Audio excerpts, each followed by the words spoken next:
We're supposed to be catching up with Stones boss Hakan Hayrettin. Busy few weeks ahead of you because the team are back in 7 weeks for training and obviously lots to do ahead of that time. Yeah, very busy. I think for any manager, any coaching team, it's probably the busiest time of the year. Recruitment is key to our success, and we're working hard on getting a squad that's going to do the badge and the team and the club and the supporters worthy. And it's very exciting now because the vaccine rollout is going great. Yeah. The government's roadmap is on target. Yeah. So all being well, supporters back for pre-season and more importantly for that first game on the 14th. Yeah, we do miss them. It's a shame they couldn't see us play last year live. I mean, most supporters screamed it on bits and pieces, but it's a shame they couldn't see us because we had a good team, a good squad. If we win our games in hand, including the Dulwich game that was called off because of the floodlights, there was a failure there. If we win them games, and obviously we fell behind because of the COVID, we'd probably be second in the league and fighting to get out. And I thought it was a good season for us. I know it ended the way it ended, but obviously the last two games, the results weren't the best for us. And any team that comes back, any management team that comes back wants to rectify that, and that's what we're going to try and do. I think we're going to have a squad that's going to be competitive and it's going to be good and strong, and as anyone knows that it's not the team that wins the league, it's the squad. So we're aiming to get a squad that's going to be really up there and fighting to get out of this league. Obviously you say you've got lots of work to do player wise. The only one that we know about so far, Chris Lewington, obviously has decided. Yeah, Chrissy, it was a decision which we made together. He felt it was best at this time in his life that he took on a more part-time role in football and concentrated on his family and his work commitments. And he's been a great professional, a great servant to us while I've been here. A good model professional for most youngsters. He's played in the Football League, played in the First Division, so we wish him well. I'll be keeping in touch with him and see how he gets on. Also, Justin Amaluza's moved on. Justin was here for nearly 2.5 seasons, I believe, but an offer had come in for him from a Scottish Premier team. I had dialogue with the chief scout at the time, who rang me up wanting to have a look at him. We as a club wouldn't stand in anyone's way.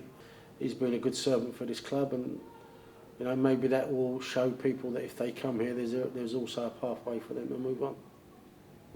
Now the other thing you're big on is obviously the team on the pitch, very important to you, but it's the team you have alongside you, your backroom staff. Yeah. Well, what you're looking to do with that next season? Terry Harris is still here with me, who we've worked together for many years. And, if anyone does this job as well, trust is more important than ability. Not only has he got the ability, but I trust him implicitly.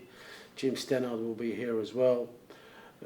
So hopefully we can carry that forward where we left off last season and continue the good work that we put in. We feel we've laid some good foundations, and we want to take that forward as well. So now the staff will probably stay the same, and nothing will change on that front, and we just want to continue the good work that we've started. The COVID is it's played so many different roles in so many people's lives, and as a manager, for me, it was important, the well-being of the players, the staff, even the supporters, and I hope that everyone's got over that hurdle now. We can see light at the end of the tunnel, and we can look for the future. And of course, part of getting the supporters back, you've decided one of your early training sessions, early July, you'll be opening the gates and letting people come in. For sure, I think it's important we get that engagement again with the supporters, so they can see that what we're doing. Without the supporters, it's not the same. This is a supporter-based club, got great fan base. I think we suffered last year. Everyone suffered last year. I think it's important we get that connection back again, and hopefully together we can do wonderful things.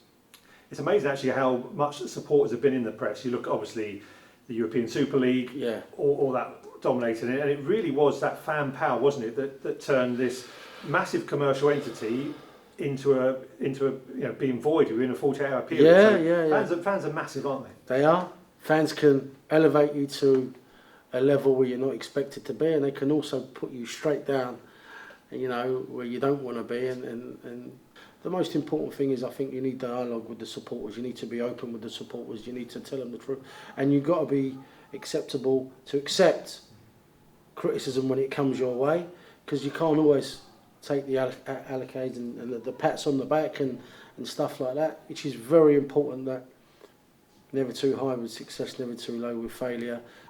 A couple that you brought in already that we know about, two of the younger lads, in fact, that have been playing for the 23. So it's good to see that pathway delivering. I think it was important that we made a statement to our supporters and to the people in the academy and the reserves that there is a pathway.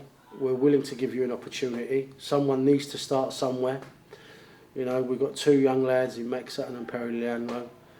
Two guys that I think, from two different sort of backgrounds. I think Perry was so determined to be a professional footballer that he constantly kept on texting me, constantly kept on ringing me, can I come in?